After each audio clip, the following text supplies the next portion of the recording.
my dear friends, hope you are fine and doing absolutely great.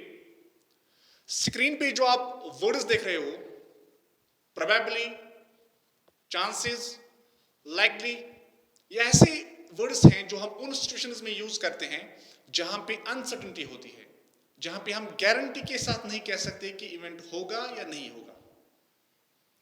जैसे कि मैं example देता हूं, most probably it will rain tomorrow, chances are India will win the next match against Sri Lanka. Most likely, Team A will win this quiz competition.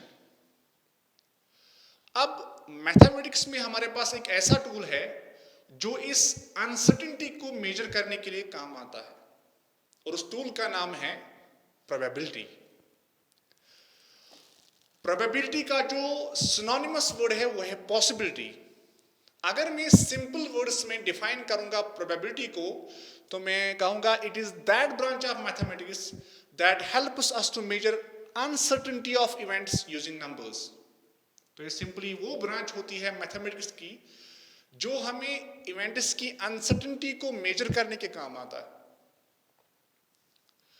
अब starting में जो probability का concept था, गैम्बलिंग के लिए इस्तेमाल हुआ था, but nowadays we can see that probability is used in almost every field, और खास तौर से जैसे कि medical sciences, biological sciences, physical sciences, commerce में यूज होता है, and more importantly weather forecasting में इसका बहुत ज्यादा यूज है।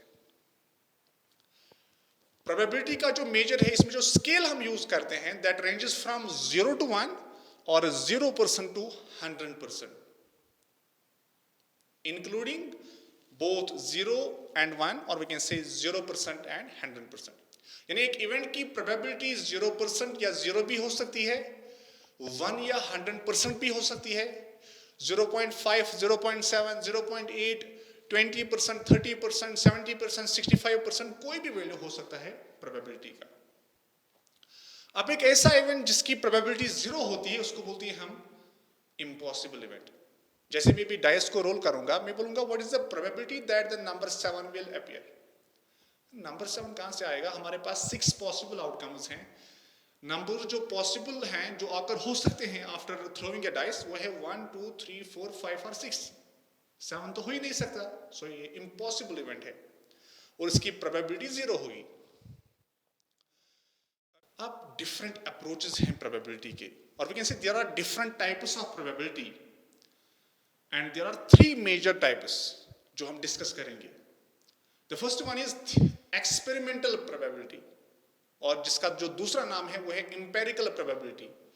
Second one is theoretical probability, and the third one is axiomatic probability।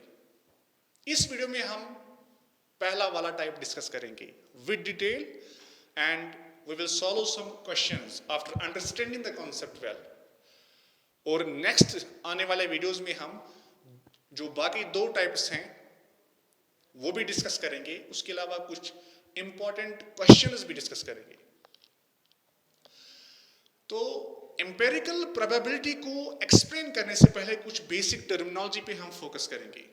सबसे पहले एक्सपेरिमेंट क्या होता है? So experiment is simply series of actions, or we can say it is a procedure that gives us well defined outcome or set of outcomes। तो ये procedure होता है, series of actions होते हैं जो हमें या तो एक आउटकम देगा और मोर देन 1 आउटकम देगा। जब हम बात करते हैं प्रोबेबिलिटी की, यहां पे हम डील करते हैं रैंडम एक्सपेरिमेंट के साथ। Now the point is what do you mean by random experiment? सबसे पहला पॉइंट जो आपको रैंडम एक्सपेरिमेंट के बारे में याद रखना है, दैट इज इसमें मोर देन 1 आउटकम होते हैं। अगर मैं डिफाइन करूंगा what do you mean by random experiment, so random experiment is an experiment in which we can not predict in advance the outcome of that experiment with certainty.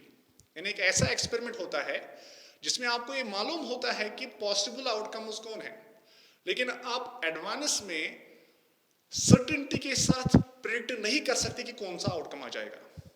जैसे example देता हूँ, tossing a coin, coin को toss करेंगे, हमें outcomes पता है, possible outcomes कौन कौन है, या तो हेड होगा या टेल होगा, लेकिन आप एडवांस में सर्टेनिटी के साथ नहीं कह सकते हैं कि हेड आएगा या टेल आएगा। अब एक एक्सपेरिमेंट को रैंडम एक्सपेरिमेंट हम कब कह सकते हैं? इसके लिए दो कंडीशंस फुलफिल होनी चाहिए। पहली कंडीशन, ये हमारे लिए पॉसिबल होना चाहिए कि हम इस एक्सपेरिमेंट को रिपीट कर सके n number of times under similar conditions. और दूसरी कंडीशन जो मैंने डेफिनेशन में बताया, ये हमारे लिए पॉसिबल नहीं होना चाहिए कि हम एडवांस में उस एक्सपेरिमेंट का आउटकम प्रिडिक्ट कर सकें विद सर्टेनिटी। जैसे कि मैंने अभी example the tossing a coin, इस तरह से सपोज थ्रोइंग ए डाइस, अगर हम एक डाइस को थ्रो करेंगे, आपको पता है देयर आर 6 पॉसिबल आउटकम्स, लेकिन आप एडवांस में गारंटी के साथ नहीं कह सकते कि कौन सा नंबर अपीयर होगा, 1 2 3 4 5 6 इनमें से कौन सा नंबर आएगा, गारंटी के साथ नहीं, कोई नहीं प्रिडिक्ट कर सकता है। तो ये रैंडम एक्सपेरिमेंट है। अब और एक टर्म जो क्लोजली रिलेटेड है एक्सपेरिमेंट के साथ, वो है ट्रायल। अब क्या होता है कि किसी भी एक्सपेरिमेंट में डिफरेंट अटेम्प्ट्स होते हैं, तो जो several attempts of an experiment होते हैं उसको बोलते हैं हम ट्रायल। जैसे अभी हमारा एक्सपेरिमेंट है tossing a coin 10 times, 10 times हमें कॉइन को टॉस करना है, ये हमारा एक्सपेरिमेंट है। अब जब मैं फर्स्ट टाइम इस कॉइन को टॉस करूंगा तो ये मेरा ट्रायल हो गया। Next one is sample space. अब सैंपल स्पेस क्या होता है? Sample space is set of all possible outcomes. पहले मैं आउटकम को डिफाइन करूंगा। आउटकम होता है simply the possible result of an experiment. जो हम एक्सपेरिमेंट करते हैं उसका जो रिजल्ट होता है उसको बोलते हैं आउटकम। जैसे अभी कॉइन को टॉस करेंगे तो जो पॉसिबल आउटकम्स हैं, एक है हेड, दूसरा है टेल। तो सैंपल स्पेस की मैं बात कर रहा था, तो मैंने बोला sample space is set of all possible outcomes. जितने भी एक एक्सपेरिमेंट के पॉसिबल आउटकम्स का सेट बनता है उसको बोलते हैं हम सैंपल स्पेस। इस तरह से टर्म यूज होती है सैंपल पॉइंट। अब सैंपल पॉइंट क्या होता है? Each outcome of the sample space is called sample point. जितने भी आउटकम्स होते हैं सैंपल स्पेस के सेट में, हर एक आउटकम को हम कहते हैं सैंपल पॉइंट। जैसे अभी throwing a dice, we have 6 possible outcomes, तो 6 पॉसिबल आउटकम्स 1 2 3 4 5 6 ये हमारा सैंपल स्पेस बन गया। अब 1 इसका सैंपल पॉइंट है, 2 इसका सैंपल पॉइंट है, 3 इसका सैंपल पॉइंट है, and so on. Coming to next one, important point है इवेंट। इवेंट क्या होता है? अक्सर बच्चों को कंफ्यूजन होता है between event and outcome. Event होता है subset of the sample space, यानी सैंपल स्पेस में हमारे पास सारे पॉसिबल आउटकम्स होते हैं। तो इवेंट में हमारे पास या तो एक आउटकम होगा और मोर देन 1 आउटकम्स भी हो सकते हैं। जैसे मैं अभी एग्जांपल देता हूं, सपोज आप और मैं भी गेम खेलेंगे, डाइस को थ्रो करना है। सपोज मैंने बोला कि अगर नंबर 1 3 5 आ गया तो मैं जीतूंगा, अगर नंबर 2 4 6 अपीयर होगा तो आप जीतोगे। तो ये 2 इवेंट्स हो गए। मेरे लिए इवेंट हो गया 1 3 5 नंबर का आना, 3 आउटकम्स मेरे इवेंट में आ गए। आपके इवेंट में आ गए नंबर्स 2 4 6। इसी तरह से अभी हम कॉइन को टॉस करेंगे और वहां से आउटकम आना हेड, तो हेड हमारे पास इवेंट बन गया। आप डिफाइन करते हैं एक्सपेरिमेंटल प्रोबेबिलिटी को या एम्पिरिकल प्रोबेबिलिटी को। So experimental probability is that kind of probability whose value is determined on the basis of series of experiments, or on the basis of observational data, or on the basis of adequate recordings of the happening of events। यानी अगर मुझे किसी experiment के event की probability निकालनी है तो मैं क्या करूंगा? पहले वो एक्सपेरिमेंट करूंगा मैं 5-10 बार, उसके बाद on the basis of that data collected I will find the value of probability. या हमारे पास ऑलरेडी डेटा होता है, कलेक्टेड डेटा होता है, तो मैं उसी डेटा को यूज करके प्रोबेबिलिटी निकालता हूं। फॉर्मूला जो हम यूज करते हैं to find probability of an event, मैं एक्सपेरिमेंटल प्रोबेबिलिटी की बात करता हूं, सो वो है probability of an event E is equal to number of times an event occurs divided by total number of trials. जैसे कि अभी सपोज कल मैच है, क्रिकेट मैच है between team A and team B. अब मुझे ये बताना है कि एक्सपेरिमेंटल प्रोबेबिलिटी के हिसाब से टीम ए की प्रोबेबिलिटी कितनी है कि ये टीम ए ही मैच जीतेगा। तो मैं डेटा लाऊंगा कि इन्होंने पास्ट में कितने मैचेस खेले हैं, उनमें से टीम ए ने कितने जीते हैं डिवाइडेड बाय टोटल मैचेस कितने खेले हैं। सपोज मेरे पास डेटा है कि पास्ट में टीम ए और टीम बी ने 24 मैचेस खेले हैं और उनमें से 20 मैचेस टीम ए ने जीते हैं और 4 मैचेस टीम बी ने जीते हैं। तो अगर मुझे अब एक्सपेरिमेंटल प्रोबेबिलिटी का वैल्यू निकालना होगा कि कितने चांसेस हैं कि टीम ए ही नेक्स्ट मैच जीतेगा, तो मैंने फॉर्मूला आपको बताई, probability of an event is equal to number of times an event occurs. तो डेटा में मेरे पास जो है, तो ये इवेंट हमारे पास है कि टीम ए जीतेगा, कितनी बार ऑकर हुआ है, कितनी बार टीम ए ने जीता है 20 times. So 20 upon total number of trials, total कितने मैच खेले हैं, तो टोटल 24, तो हमारा प्रोबेबिलिटी का वैल्यू आराम से आ जाएगा। आप कुछ क्वेश्चन सॉल्व करते हैं बेस्ड ऑन जो भी हमने इस सेशन में अभी तक सीखा। The first question is a coin is tossed 80 times. एक कॉइन को हमने टॉस किया 80 times and out of those 80 times head आ गया 38 टाइम्स। इसका मतलब जो टेल है, number of times tail occurred is equal to 80 minus 38 करेंगे 42 टाइम्स। तो टेल आ गया 42 टाइम्स और हेड आ गया 38 टाइम्स। और टोटल हमने जो नंबर ऑफ ट्रायल्स हमारे पास है, टोटल नंबर ऑफ ट्रायल्स जो हमारे पास है वो है 80। अब हमसे पूछा कि अगर हम फिर से कॉइन को टॉस करेंगे प्रोबेबिलिटी क्या है कि टेल आएगा। तो आपको निकालना है क्या, जब हम फिर से टॉस करेंगे अब टेल ही आएगा, इसकी प्रोबेबिलिटी क्या है।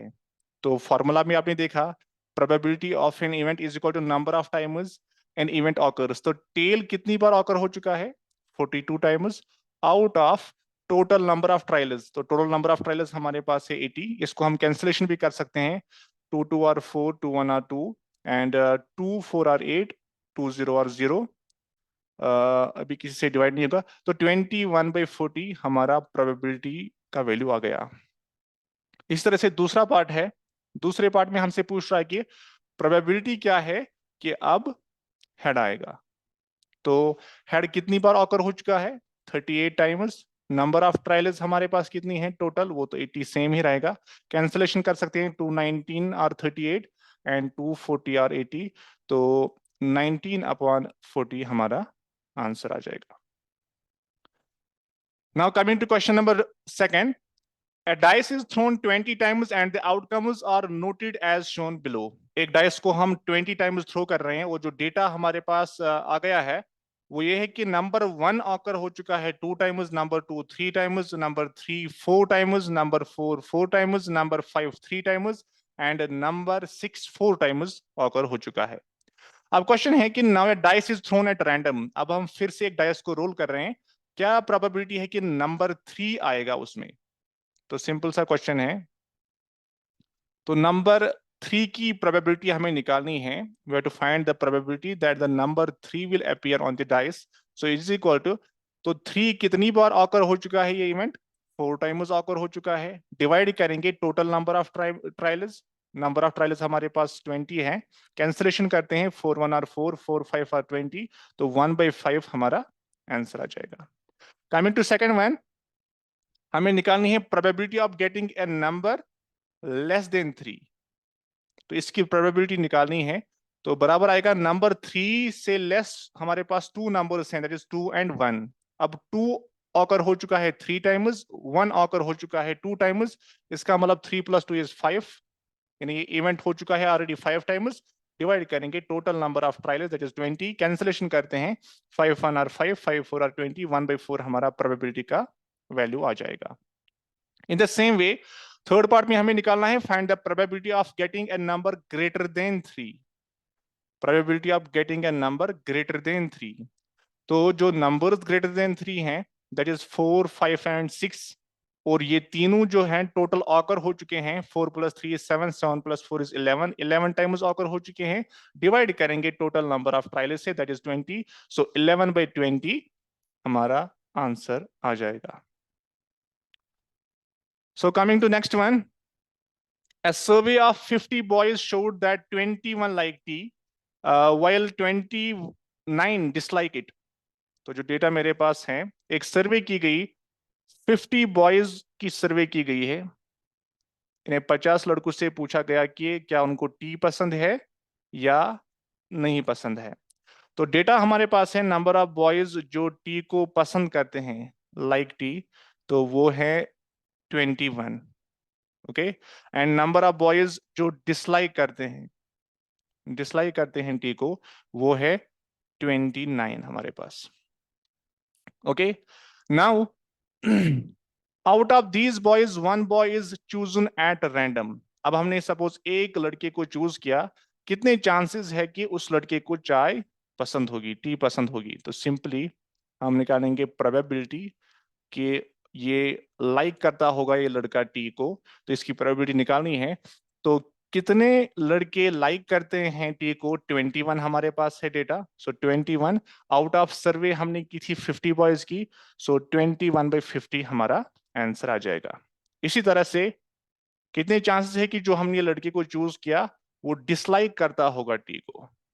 Probability that the boy will be disliking the tea is equal to, तो डेटा के हिसाब से डिसलाइक 29, सर्वे के हिसाब से 29 डिसलाइक करते हैं, डिवाइड करेंगे total number of trials that is 50, so 29/50। I hope it is clear. Coming to next question, in a cricket match a batsman hits a boundary 12 times out of 80 balls। एक cricket match में एक batsman ने 80 balls face की, and out of those 80 balls 12 times इसने boundary hit की उसमें से। Further if he plays one ball more, अगर अब ये फिर और एक बॉल फेस करेगा, प्रोबेबिलिटी क्या है कि ये बाउंड्री हिट करेगा। पहले हम देखते हैं कि कितनी बार इसने बाउंड्री हिट की है। सो बाउंड्री इसने हिट की है 12 टाइम्स, ठीक है ना। इसका मतलब कितनी बार इसने बाउंड्री नहीं हिट की है, so the batsman didn't hit a boundary, तो ये हो चुका है 80 में से 12 हम माइनस करेंगे, दैट इज 68, राइट। हाँ, तो टोटल नंबर ऑफ ट्रायल्स, जो नंबर ऑफ ट्रायल्स हमारे पास हैं वो है 80, क्योंकि जितनी बॉल्स इसने फेस की हैं वो हमारे पास उतनी ट्रायल्स हो गई। तो अब हम प्रोबेबिलिटी निकालनी है कि जब वो अब नेक्स्ट बॉल फेस करेगा तो वो बाउंड्री ही हिट करेगा, है ना। तो बी ऐसे में रिप्रेजेंट करूंगा, that the batsman will hit the boundary is equal to, तो जो हमारे पास डेटा है 12 टाइम्स इसने बाउंड्री हिट की है जब इसने 80 बॉल्स को फेस किया है। तो सिंपली यहाँ पे इसको हम कैंसिलेशन करते हैं, 2 6 आर 12, 2 into 40 is 80, इसमें भी कैंसिलेशन करते हैं, 2 3 आर 6, 2 20 आर 40, तो 3/20 हमारा प्रोबेबिलिटी का वैल्यू आ जाएगा। इसी तरह से अब हमें प्रोबेबिलिटी निकालनी है कि ये बाउंड्री हिट नहीं करेगा, he will not hit the boundary, he will not hit the boundary। Short में भी लिख रहा हूं, आप आराम से लिख सकते हैं उसको। तो वो आएगा बराबर, इसने कितनी बॉल्स पे बाउंड्री हिट नहीं की है, जो हमारे पास डेटा है 68 टाइम्स, और बॉल्स कितनी फेस की हैं, दैट इज 80। कैंसिलेशन करते हैं, 2 3 are 6, 2 4 are 8, 2 into 40 is 80, 2 17 are 34 and 2 20 are 40। इसका मतलब 17/20 हमारा वैल्यू आ जाएगा। इसका मतलब अगर वो नेक्स्ट 20 बॉल्स फेस करेगा, उसमें से चांस है कि 70 बॉल्स पे वो बाउंड्री हिट नहीं करेगा। Okay, coming to next question, 2 coins are tossed simultaneously 100 times। 2 coins को हमने simultaneously 100 times टॉस किया, वो जो उसमें आउटकम्स आ गए, नो हेड, इसका मतलब दोनों कॉइन्स पे टेल ही आ गया, ये 24 टाइम्स हुआ। एक हेड और एक टेल आ गया, ये 55 टाइम्स हो गया। और इसी तरह से 2 हेड्स, इसका मतलब दोनों कॉइन्स पे हेड आ गया, ये 21 टाइम्स हो गया। If the same pair of coins is tossed again eight random, अब फिर से हम इन्हीं 2 कॉइन्स को टॉस कर रहे हैं, कितनी प्रोबेबिलिटी है कि अब दोनों कॉइन्स पे हेड ही आएगा। सो प्रोबेबिलिटी ऑफ गेटिंग 2 हेड्स, तो 2 हेड्स हमारे पास डेटा यहाँ पे अवेलेबल है। कितनी बार ऑकर हो चुका है, कितनी बार ऐसा हुआ है, 21 टाइम्स, डिवाइड करेंगे टोटल नंबर ऑफ ट्रायल्स। तो टोटल नंबर ऑफ ट्रायल्स हमारे पास 100 है, क्योंकि 100 टाइम्स हमने इनको टॉस किया था। तो 21/100 हमारा प्रोबेबिलिटी का वैल्यू आ जाएगा। अब सेकंड पार्ट में हमें निकालना है कि what is the probability of getting exactly one head, कि एक कॉइन पे हेड आएगा, इसकी प्रोबेबिलिटी निकालनी है। तो डेटा हमारे पास है 55 टाइम्स ऐसा हुआ है, जो हमारे पास डेटा अवेलेबल है कि उसमें एक हेड आ गया आउट ऑफ 2 कॉइन्स। डिवाइड करेंगे टोटल नंबर ऑफ ट्रायल्स, वो तो 100 ही आएगा। 5 से कैंसिलेशन कर सकते हैं, 5 11 आर एंड 5 20 आर। तो 11/20 हमारा प्रोबेबिलिटी का वैल्यू आ जाएगा। कमिंग टू थर्ड वन, अब प्रोबेबिलिटी निकालनी है कि अब कोई हेड नहीं आएगा, इसका मतलब दोनों पे टेल ही आएगा, in other words. So probability of getting no head, इसकी प्रोबेबिलिटी हमें निकालनी है। तो जो डेटा हमारे पास अवेलेबल है उसके हिसाब से 24 टाइम्स ऐसा हुआ जब हमने 100 ट्रायल्स किए थे, तो ये प्रोबेबिलिटी का वैल्यू आ जाएगा। सो 2 से कैंसिलेशन करेंगे, 2 12 आर, 2 50 आर, 2 6 आर, 2 25 आर। तो 6/25 हमारा प्रोबेबिलिटी का वैल्यू आ जाएगा। इसका मतलब ये भी है कि अगर हम फिर से 25 टाइम्स इन दोनों कॉइन्स को साइमल्टेनियसली टॉस करेंगे, तो 6 टाइम्स चांसेस हैं कि कोई भी हेड नहीं आएगा किसी पे भी। कमिंग टू फोर्थ पार्ट में हमसे पूछ रहा है कि find the probability of getting at most one head, कि मैक्सिमम एक हेड होना चाहिए, इसकी प्रोबेबिलिटी निकालनी है। इसका मतलब नंबर ऑफ टेल्स पे कोई लिमिट नहीं है, नंबर ऑफ टेल्स अगर 2 भी होंगे ठीक है। एट मोस्ट वन हेड, तो ये वाला वैल्यू भी आएगा, है ना। इसमें 21 वाला वैल्यू नहीं आएगा, इसमें 2 हेड्स हैं और लिमिट है नंबर ऑफ हेड्स पे, एक से ज्यादा नहीं होना चाहिए। तो इसका मतलब जो हमारे पास number of times event occur हो चुका है, तो वो है 24 + 55। So probability of getting at most one head, तो हमारे पास जो डेटा है कितनी बार ऐसा हो चुका है कि eight most one head occur हो चुका है, तो वह है 24 + 55। इसका मतलब हेड नहीं भी आ सकता है, वो भी डेटा इसमें आएगा, इसलिए हमने 24 इसमें इन्वॉल्व किया, divided by 100। So it is 79/100 हमारा प्रोबेबिलिटी का वैल्यू आ जाएगा। इस तरह से next question, probability of getting at least one head, कम से कम एक हेड तो होना ही चाहिए। अब देखो यहाँ पे, let me change the colour, okay fine. So eight least one head, पहले केस में कोई भी हेड नहीं है, इसका मतलब ये इसमें नहीं आएगा। इसमें एक हेड है, इसमें दोनों हेड है, यहाँ पे हेड्स पे लिमिट नहीं है, यहाँ पे लिमिट है टेल्स पे, इन अदर वर्ड्स, है ना।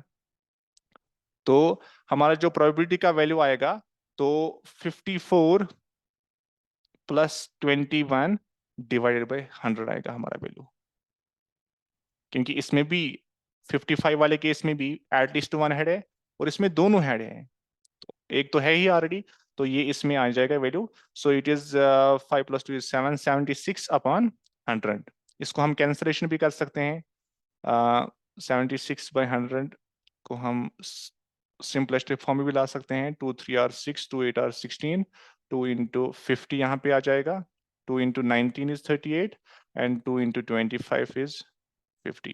सो 19/25 हमारा प्रोबेबिलिटी का वैल्यू आ जाएगा।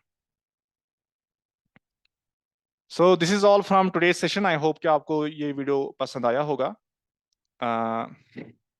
So this is all from today's session. I hope कि आपको ये वीडियो पसंद आया होगा।